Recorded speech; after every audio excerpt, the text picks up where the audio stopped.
নমস্কার। আজ আজ একটা কবিতার বই নিয়ে কথা বলবো। খুব পাতলা একটা চটি বই, খুবই সামান্য খুবই চটি বই। বইটাতে 16 পৃষ্ঠার বই, আপনারা বুঝতেই পারছেন। বইটা নাম মা জাহুরের লঙ্ক। এটা হচ্ছে বইটার টাইটেল, মা জাহুরের লঙ্ক। আসলে বইটা পড়ার আগে আমি কয়েকটা কথা ভাবছিলাম আর কি, যে কবি এই বইটি লিখেছেন, তরুণ কবি, কিন্তু সে মোটামুটি বাংলা কবিতার বিগ বাজারে তার যাতায়াত কম। সে মোটামুটি একান্তেই লেখাঝোখা করে। আর আমি এই কবিতার বইটা নিয়ে চর্চা করার আগে আমি এর যে টাইটেলটা, নামকরণটা, সেটা নিয়ে দু একটা কথা বলি। সেটা হলো, আপনারা সবাই জানেন যে এই যে নামটা মা জাহুরের লঙ্ক, এটা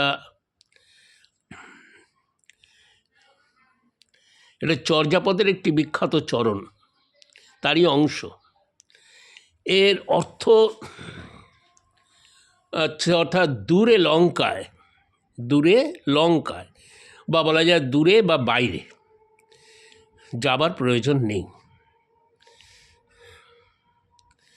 উনি এই চর্যাপদের এই অংশে বলছেন যে দূরে বা ঘরের বাইরে যাবার কোনো প্রয়োজন নেই। এটা আসলে ওই সহজিয়া বা সিদ্ধাচার্যদের দেহবাদী দর্শনকে আর কি নির্দেশ করে। এটা প্রচার করে এই যে কথাটা বা ফ্রেজ, এটা প্রচার করে যে পরম সত্য বা বোধি, যাই বলুন, সেটা নিজের শরীরের মধ্যেই বিদ্যমান, বাইরে খোঁজার প্রয়োজন নেই। আসলে সহজিয়ারা বলতেন যেটা, সেটা বলি, সেটা হলো তারা কি বলতেন? তারা বলতেন উজুরে উজু সারি মা জাহরে বঙ্ক নিয়রি বহি মা জাহুরে লঙ্ক। অর্থাৎ সোজা পথ ছেড়ে বাঁকা পথে যেও না, নিকটেই বোধি বা জ্ঞান আছে। তাই লঙ্কায় মানে দূরে যাওয়ার প্রয়োজন নেই। এটা সহজিয়া বৌদ্ধ বা সহজ জ্ঞান দর্শনের অন্তর্গত। এর ভাব হচ্ছে বা মূল কথা হচ্ছে এই দর্শন অনুযায়ী যে সাধক নিজের দেহের মধ্যেই, দেহের অভ্যন্তরেই নির্বাণ বা পরম সুখ লাভ করতে পারেন। তার জন্য কোনো বাহ্যিক আচার অনুষ্ঠান, পূজা পার্বণ বা তীর্থ ভ্রমণের প্রয়োজন নেই। এটা মূলত তান্ত্রিক ও সহজিয়া বৌদ্ধ সাধকদের এই যে অনাড়ম্বর, সহজ এবং অন্তর্মুখী সাধনার কথা বলে, যেখানে শরীরই প্রধান আরাধনা ক্ষেত্র। এমন একটি ফ্রেজ কবি তপব্রত মুখোপাধ্যায় তার এই ছোট্ট বইটার শিরোনাম করেছেন মা জাহুরে লঙ্ক। আমি বইটা পড়েছি। এই বইটা ও নিজেই শুরুতেই, কিন্তু আমি ভাবছিলাম আর কি, যে নাকি লেখে মা জাহুরে লঙ্ক, তাহলে সে কোন পথ দেখাবে, কিভাবে দেখাবে। আমি দেখলাম ও প্রথমেই শুরুতেই ছোট্ট একটু নিজের কথা লিখেছে এবং সেখানে প্রথম শুরুটাই করেছে কবিতা কি ও কেন। এই যে কবিতা কি ও কেন, সরি, এই নিয়ে বিস্তর আলোচনা হয়েছে।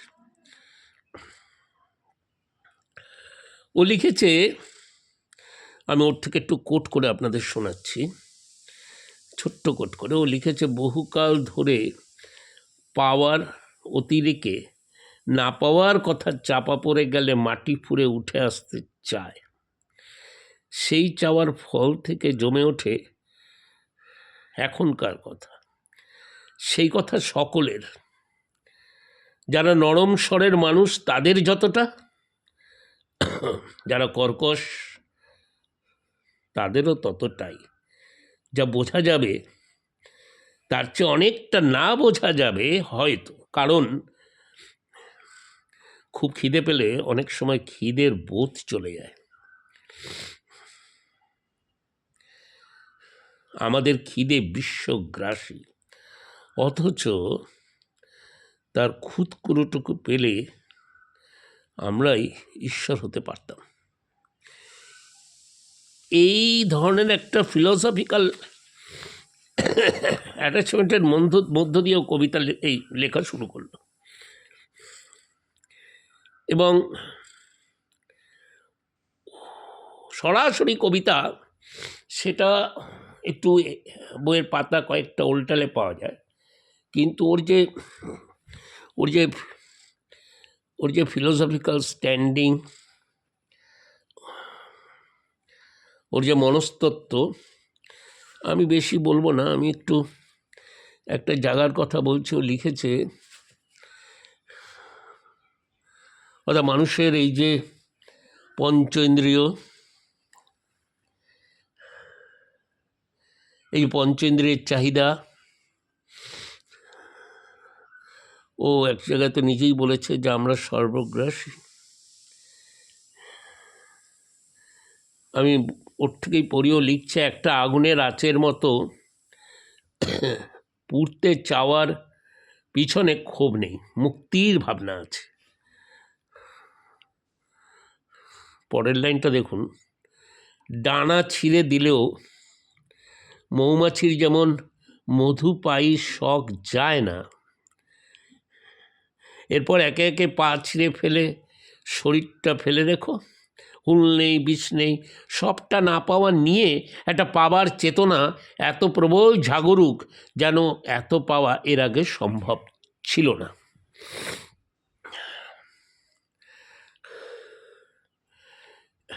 আরেকটি জায়গায় লিখছেন, what have I done and what I have not.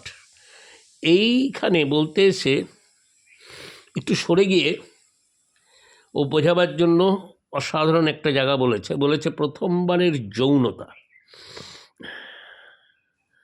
লিখেছে, চলে যায়, নুন ছাল উঠে এসে জিজ্ঞেস করে ভালো ছিল, ছিল কিনা জানতে পরের বার, তারপর আবার শেষ পর্যন্ত অভ্যাস বুঝিয়ে দেয় তুমি হ্যাঁ বললে, সেটা মাত্র অভ্যাস। অর্থাৎ তুমি কিছুই করনি, তুমি কিছু করতে শেখোইনি। ভাবতে না হলে কোথায় আর কিভাবে পিছিয়ে পড়তে হবে সে কথা তোমার অভ্যাস করিয়েছে। অথচ তুমি ভাবুক কবি, বিদ্বজন, জনি ওয়াকারের বোতলের মুখে আগুন দিয়ে দেখো কেরোসিনের মতো জ্বলে যায়, তুমি পড়ো, জানতে পারো না।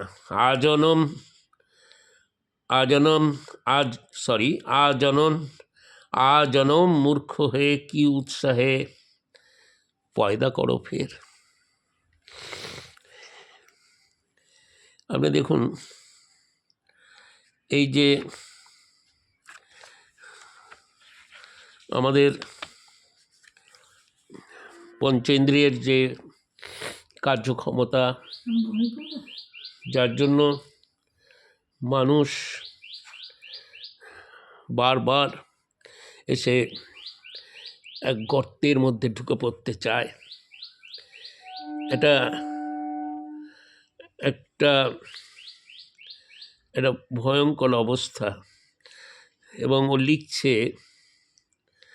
একটা শান্ত হওয়ার অভ্যেস আপনাকে রতি শেখাচ্ছে। সঙ্গমাত পূর্ব ভয়ের হাত ধরে দেখলেন, ইচ্ছে অনিচ্ছে নির্বিশেষে আপনি মানুষ, শ্রেষ্ঠ নন, একটি প্রাণী।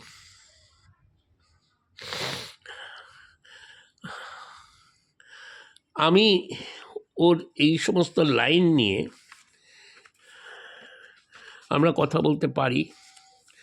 আমার থেকে অনেক বড় কবিরা তারাও বলতে পারেন।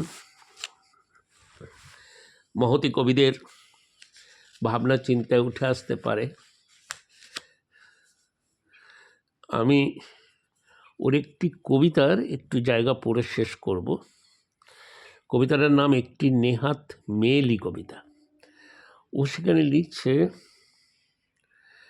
ভার্জিন মেরি যিশুর জন্মের সময় ভার্জিন রয়ে গেলে তার কারণ জিজ্ঞেস না করা পাপ নয়, শুধুমাত্র সম্মান যা আমার, তোমার বা আপনার মায়েদের প্রতি। কারণ বালিকা সুলভ অনুপ্রবেশ মেনেই উদ্বাস্তুর শিরোনামে দেশ রাখা থাকে। এবং এই কবিতা একটি জায়গায় লিখছেন, ঘন হওয়া বাদামি রঙের খেলায় আমি ঋতু দাগ। কি অসম্ভব লাইন!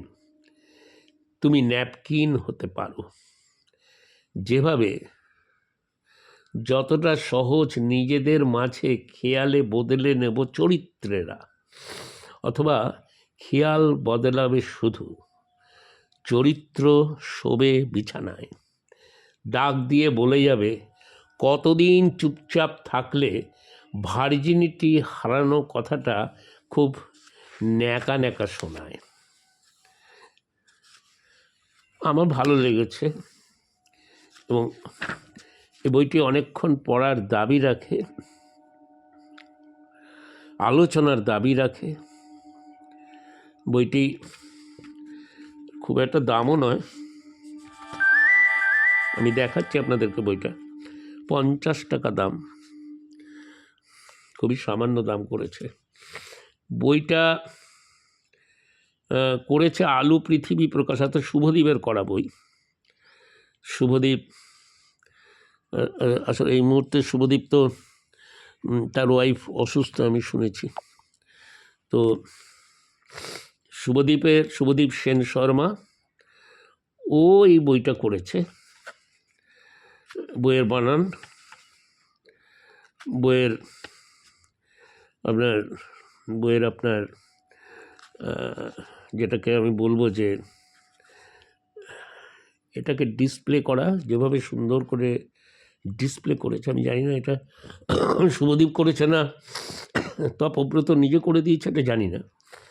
তবে তপব্রত তো অনেক ছুতমার্গ আছে, সে আবার একটু না, ব্যাপক নাকুচু। ফলে নাকুচু মানে কিন্তু অন্য না, তপু আবার শুনলে পরে রাগ করবে। নাকুচু মানে একটা জিনিসকে খুব মনের মতো না হওয়া পর্যন্ত ও সহজে ছাড়তে চায় না।